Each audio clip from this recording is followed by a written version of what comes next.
In the days before Tinder, Bumble, or Hinge, singles in New York City had to rely on their wit and charm to find their perfect match. And even once they did, they still needed to call each other up on a landline phone and leave sweet, heartfelt voicemail messages just hoping that the other person would return the call. Most people think that dating in the 1990s was all about the chat-up lines and mixtapes.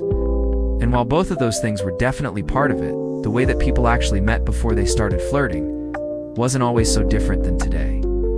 In fact, many of the most popular spots for a chance encounter in 1990s New York are still some of the best places to meet someone today. Take bookstores, cafes, parks, and even public transportation. Unlike today, though, when these encounters led to an exchange of digits, the potential love interests didn't have the option to simply open up their phone and Google each other. They had to get creative.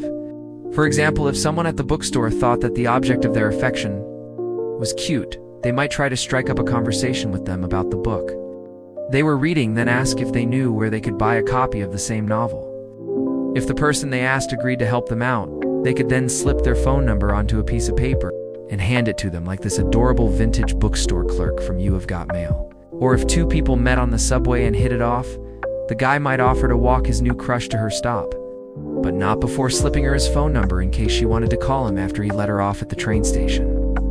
Then if the girl was interested, she'd need to remember the number and write it down on a piece of paper. No easy feat because landlines didn't have caller ID and cell phones were virtually non-existent. This meant that instead of texting each other, people had to call and leave brief, often very flirty voicemail messages, and then hope that the other person would return the call.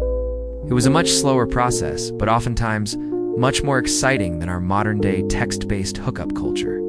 The first time that two people went out together was called a date.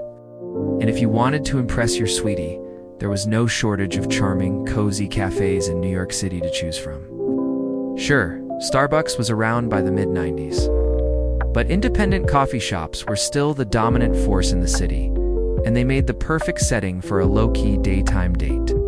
Not only were these cafes intimate and inviting, but they also offered a wide variety of delicious treats like muffins, croissants, and bagels to share. Plus, it gave the couple a chance to talk without having to worry about any loud music drowning out their conversation. But if the couple wanted something a little more casual, they could also go to one of the city's many diners. While Greasy Spoons were a popular spot for late-night eats, they were also a great place for a daytime rendezvous. The best part about choosing a diner was that there was no pressure to keep the conversation going. If the date was going well, the couple could linger over their cups of coffee and watch the world go by.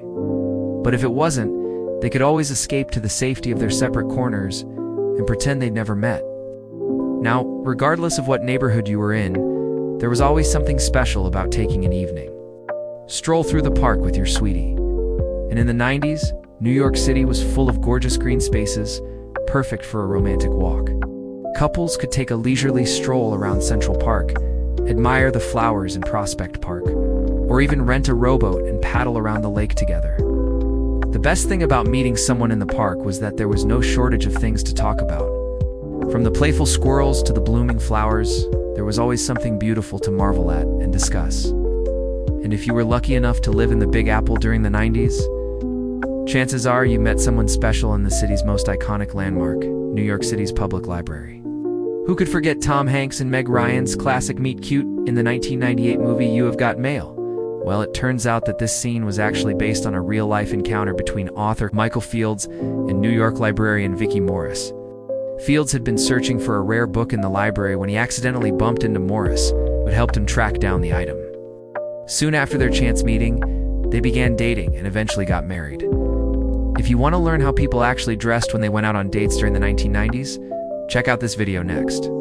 New York City in the 90s was a melting pot of cultures and personalities, making it the perfect place to meet someone new. Whether you were into hip-hop, punk rock, or anything in between, there was a neighborhood for you. That's why it was not uncommon for people to meet their significant others in the most unexpected of places.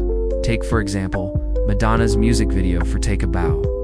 In the video, she plays a woman who meets her date at a laundromat. But believe it or not, this was actually a common way for people to meet each other back in the 90s. Laundromats were often the social hubs of their respective neighborhoods. providing the perfect opportunity for people to strike up conversations with strangers. With a little bit of luck and a shared love of clean clothes, anyone could end up with a date. Or maybe you'd meet someone at a record store, browsing the latest releases, or looking for a new favorite band. Music was such a huge part of the 90s culture that it was only natural for people to connect over their shared love of it. Plus, buying CDs was a fairly expensive hobby, so it was nice to be able to split the cost with someone you just met. Or perhaps you'd meet someone at a club dancing the night away to the hottest new tunes. In the 90s, clubs were the place to be seen and a great way to meet new friends or even find romance.